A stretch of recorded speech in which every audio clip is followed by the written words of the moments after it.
हनुमान जी का हनुमान नाम कैसे पड़ा।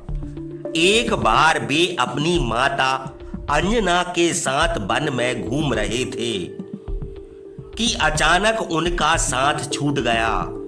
उन्होंने अपनी माता को बहुत खोजा, पर वे उन्हें कहीं दिखाई नहीं दी।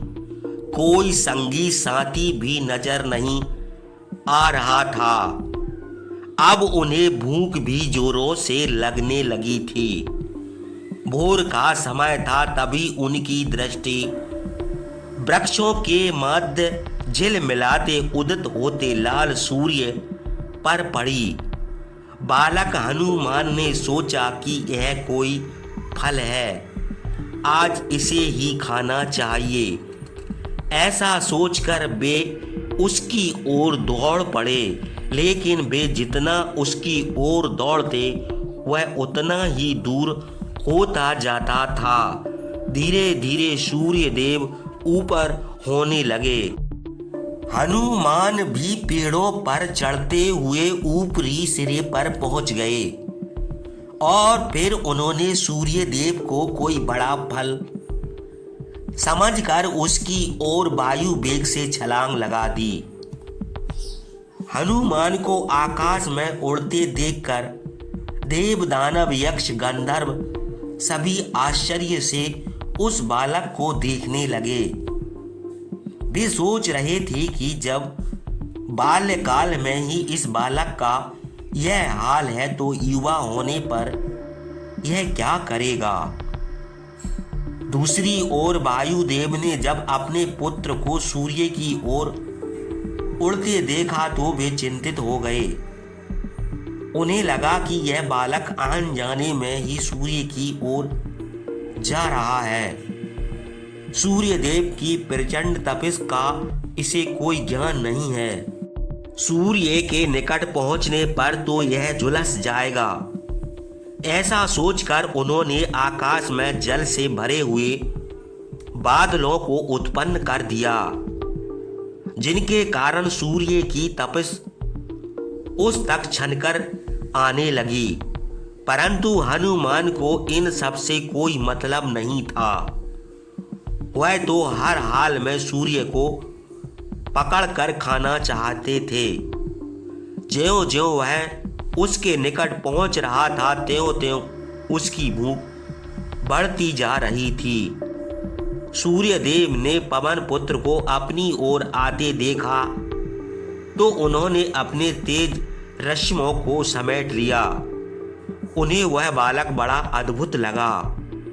हनुमान ने तीव्र गति से छलांग लगाई और सूर्य देव के रथ पर जा चढ़े।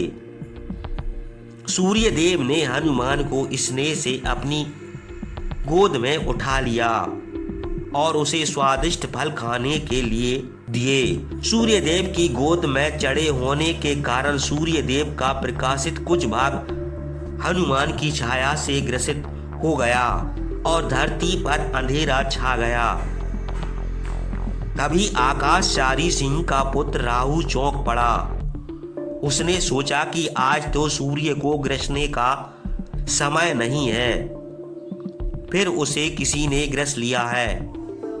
वह तो मेरा भोजन है। ऐसा सोचकर वह सूर्य देव के निकट पहुंचा और उसने हनुमान को सूर्य की गोद में देखा तो बौखला गया। वह वहां से भागा भागा देवराज इंद्र के पास पहुंचा और उनसे कहा, देवराज, आपने सूर्य और चंद्र को मुझे अपनी भूख शांत करने के लिए दिया था, लेकिन मैं देख रहा हूं कि वहां एक विशाल वानर बालक सूर्य पर चढ़ बैठा।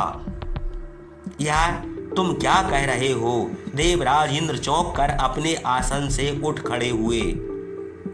मैं सत्य कह रहा हूं देवराज, आपको यदि मेरा विश्वास ना हो तो चलकर देख लीजिए। राहु ने उत्तर दिया। देवराज इंद्र तत्काल अपने ऐरावत पर सवार होकर सूर्य लोक को पहुंचे तो उन्होंने हनुमान को सूर्य की गोद में चढ़कर फल खाते हुए देखा।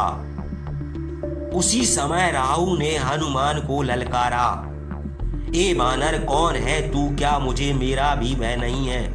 हनुमान ने राहु और इंद्र को अपने सामने देखा तो वह उछलकर उन्हें पकड़ने लपके। हनुमान के भयंकर वेग को देखकर इंद्र और राहु दोनों घबरा गए।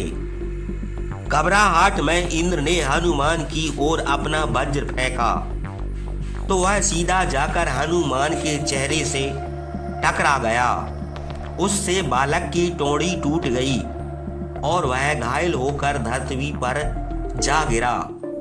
सूर्य देव ने बालक को नीचे गिरते देख इंद्र से कहा, देवराज, आपने यह क्या किया? यह बालक पवन देव का पुत्र है। आपने बिना सोचे समझे इस नादान बालक पर अपना वज्र चला दिया। यह ठीक नहीं हुआ। सूर्य देव, मैंने समझा कि यह कोई राक्षस है जो आपको तंग कर रहा है। इंद्र ने अपनी सफाई दी, पर आप चिंता ना करें, इसे कुछ नहीं होगा। इसकी हनुटोड़ी पर वज्र का आघात लगा है। यह शीघ्र ठीक हो जाएगा और त्रिलोक में हनुमान के नाम से ख्याति प्राप्त करेगा। इतना कहकर देवराज वहां से अंतर ध्यान हो गए। दूसरी ओर वायुदेव ने जब अपने पुत्र को इंद्र के वज्र प्रहार से घायल होकर नीचे गिरते देखा तो उन्होंने उसे अपनी बाहों पर संभाल लिया और उसे लेकर वे एक बड़ी गुफा में प्रवेश कर गए। वहां पहुंचकर वायुदेव ने अपने आप को समेट लिया। इससे त्रिलोक का वायुमंडल नष्ट हो गया। सभी जीवों को सांस तक लेने में कठिनाई होने लगी। सर्वत्र हाहाकार मच गया। किसी की समझ में नहीं आ रहा था कि यह क्या हो रहा है। देवताओं और सभी प्राणियों की आस्था देखकर देवराज इंद्र तत्काल समझ गए कि यह सब वायुदेव के कुपित होने की वजह से ही हो रहा है। यदि थोड़ी देर तक यही स्थिति रही तो सृष्टि का विनाश हो जाएगा। देवराज इंद्र तत्काल देवगणों को साथ लेकर ब्रह्मा जी के पास पहुंचे और उनको पूरी बात बताई। देवराज इंद्र की बात सुनकर ब्रह्मा जी सोच में पड़ गए। कुछ पल चिंतन करने के उपरांत उन्होंने कहा, देवराज, तुमने बिना सोचे समझे वज्र का अनुचित उपयोग किया है। तुम जानते हो कि वायुदेव ही समस्त जीवों के प्राण हैं। उनको कुपित करके कोई भी जीव जीवित नहीं रह सकता। तुमने उन्हें कुपित किया है। अब तुम ही उन्हें प्रसन्न करो, अन्यथा विनाश हो जाएगा। ब्रह्मदेव की आज्ञा पाकर सभी देवगण और इंद्र गुफा में छिपे बैठे वायुदेव के पास पहुंचे। उस समय वे अपने अचेत पुत्र के जख्मों को साफ करके वन की कुछ पत्तियों को पीसकर उसके जख्म पर उसका लेप कर रहे थे। सभी देवगण और देवराज इंद्र हाथ जोड़कर वहां चुपचाप खड़े हो गए और मन ही मन वायुदेव की स्तुति करने लगे। पहले तो उन्हें देखकर वायुदेव ने उपेक्षा से अपना मुंह फेर लिया, लेकिन जब उन्होंने अपनी स्तुति बंद नहीं की तो उन्होंने इंद्र की ओर देखा और रोष में कहा, तुम क्या समझते हो इंद्र की, तो तुम्हारे वज्र प्रहार से मेरा पुत्र मर जाएगा। हे पवन देव, इंद्र ने व्याकुल होकर कहा, जिस बालक में तुम्हारा अंश विद्वान है और जिसने स्वयं श्री हरि की इच्छा से जन्म लिया है, उसे भला कौन मार सकता है। मुझसे अनजाने में तुम्हारे पुत्र के प्रति जो अपराध हुआ है उसके लिए मैं बहुत शर्मिंदा हूँ। मुझे खेद है कि मैं तुम्हारे पुत्र को पहचान ना सका। क्या मुझे क्षमा ना करोगे? देवराज इंद्र की विनय भरी बातें सुनकर पवन देव का क्रोध शांत हो गया और उन्होंने प्राण वायु को मुक्त कर दिया। प्राण वायु के मुक्त होते ही बालक हनुमान उठकर खड़ा हो गया और हैरानी से वहां खड़े देवगण को देखने लगा। देवराज इंद्र पर दृष्टि पड़ते ही बालक हनुमान क्रोध में भरकर इंद्र से बोला, तुमने ही मुझ पर प्रहार किया था, तब मैं असावधान था, पर अब मैं तुम्हें युद्ध के लिए ललकारता हूं। आओ मुझसे युद्ध करो। देवराज इंद्र सकपका गया और पवन देव की ओर देखने लगा।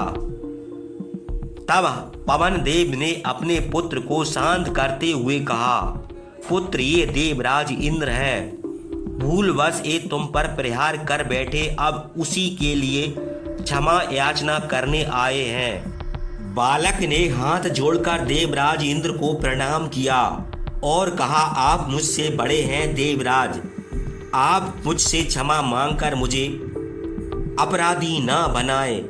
मैंने ही बालहट में अपराध किया है, जो नादानी में सूर्यदेव को फल समझ बैठा।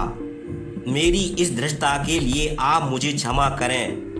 देवराज इंद्र ने मुस्कुराकर पवन पुत्र को हृदय से लगा लिया और उसे अपने हाथों से एक गदा देकर कहा, वत्स, यह दिव्य गदा मेरे वज्र से भी अधिक शक्तिशाली है।